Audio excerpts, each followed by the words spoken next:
தமிழ் சொந்தங்களுக்கு வணக்கம். சிலர் வாழ்க்கையில் பணக்காரனாகவே பிறந்து ஏழையாக இருப்பாங்க. சிலர் ஏழையாக பிறந்து வறுமையில் கஷ்டப்பட்டு தன் சொந்த உழைப்பால் முன்னேறி பணக்காரனாக இருப்பாங்க.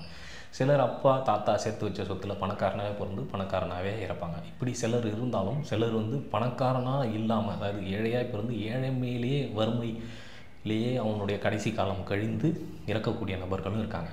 அப்படி மற்ற அனைத்தையும் விட்டுட்டு இந்த ஏழ்மையிலே பிறந்து ஏழ்மையிலேயே இறக்குறவங்கள பற்றியும், திடீர்னு வரக்கூடிய சரிவுகள், பணக்காரனாக இருந்து ஏழ்மை நிலைக்கு போகிறாங்க பார்த்திங்களா, அது கொஞ்சம் கொடூரமானதுன்னு வச்சுக்கலாம்.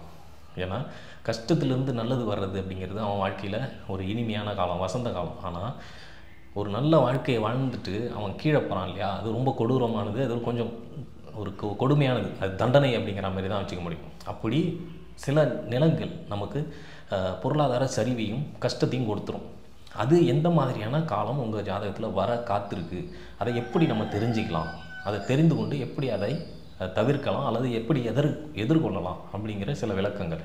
இந்த மாதிரியான கிரகநிலை அமைப்பு இருந்தால் உங்களுக்கு திடீர் பொருளாதார சரிவு வர வாய்ப்பு இருக்குது. அப்போ அந்த நேரத்தில் கொஞ்சம் உஷாராக இருந்துக்கோங்க அப்படிங்கிற சில விளக்கங்களை கொடுக்கக்கூடியது தான் இந்த வீடியோ. ஒரு சில விளக்க ஜாதகத்தோட பணம் இழப்பு அல்லது பொருளாதார சரிவு காலம் என்ன ஒருத்தவங்களுக்கு இருக்கும் அப்படின்னு பார்த்தா, அந்த நேரத்தில் கொஞ்சம் உஷாராக இருந்துக்கலாம் இல்லையா.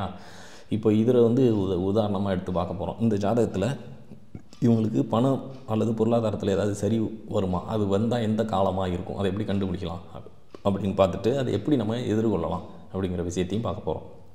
இப்போ இவருக்கு நடப்பு தசா அப்படிங்கிறது பார்க்குறதுக்கு முன்னாடி இவருக்கு என்ன நட்சத்திரத்தில் பிறந்திருக்காரு, ஜென்ம நட்சத்திரம் பார்க்கும்போது மூல நட்சத்திரத்தில் பிறந்திருக்காரு, தனுசு ராசியில். அப்போ கேது தசை முதல் தசை. அப்போ ஒவ்வொரு காலகட்டமாக பார்ப்போம்.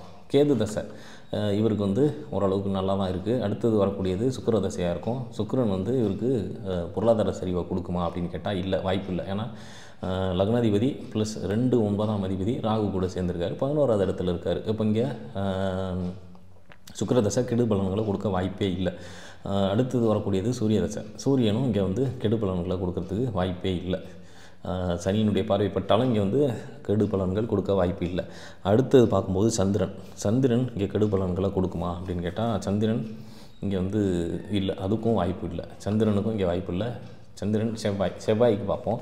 செவ்வாய் இங்கே கெடு பலன்களை கொடுக்க வாய்ப்பு இருக்கா அப்படின்னு பார்த்தா இருக்க வாய்ப்பு இருக்குது. காரணம் கெடு தன்மை கொண்ட கிரகம் இங்கே இந்த லக்னத்திற்கு 2ஆம் இடத்துல வேறு வந்துருக்காரு. குரு பார்வை இருக்குது. ஆனால் குரு பார்வை சிறப்பாக இருக்கானா, ஆமாம் ஓரளவுக்கு சிறப்பாக இருக்குது. காரணம் செவ்வாய் 4 டிகிரிலையும் குரு 6 டிகிரிலையும், கிட்டத்தட்ட குரு கொஞ்சம் மட்டுப்படுத்துகிறார். ஆனால் கெடுதல் பண்ணக்கூடிய கிரகம் தான், பொருளாதார சரிவு வரக்கூடிய காலம்தான்.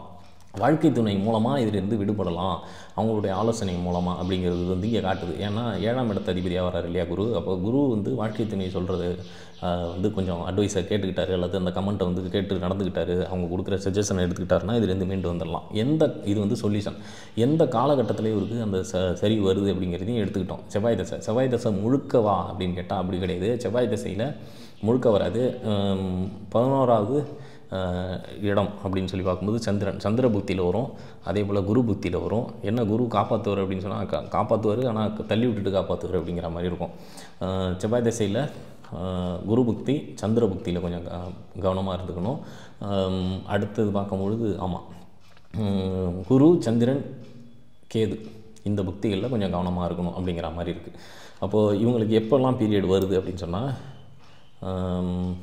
செவ்வாய் தசை இவங்களுக்கு 2039 வருது. இப்போது நீண்ட நேரம் இருக்குது அப்படின்னு வச்சுக்கிட்டாலும் இருக்குது. இந்த காலகட்டம் தான் இவங்களுக்கு கெடுதல் அந்த பொருளாதாரத்தில் சரிவு கொடுக்கக்கூடியது. அதாவது செவ்வாய் தசையில் குரு புத்தியும், செவ்வாய் தசையில் சந்திர புத்தியும், செவ்வாய் தசையில் கேது புத்தியும், இது கவனமாக இருக்க வேண்டிய காலகட்டம் அப்படிங்கிறது இந்த ஜாதகத்தில் இப்போது சொன்ன விளக்கங்கள் மூலமாக உங்களுக்கு புரிஞ்சிருக்கும். இப்படி சில உதாரணங்கள் மூலமாக உங்களுக்கு இந்த சில ஜோதிட விதிகள் எப்படி பொருந்துது, அதை எப்படி பலன் எடுக்கலாம் அப்படிங்கிறத ஒரு புரிதல் ஏற்படுத்துறதுக்கு நான் முயற்சி பண்ணுறேன். அந்த வீடியோ தான் இது.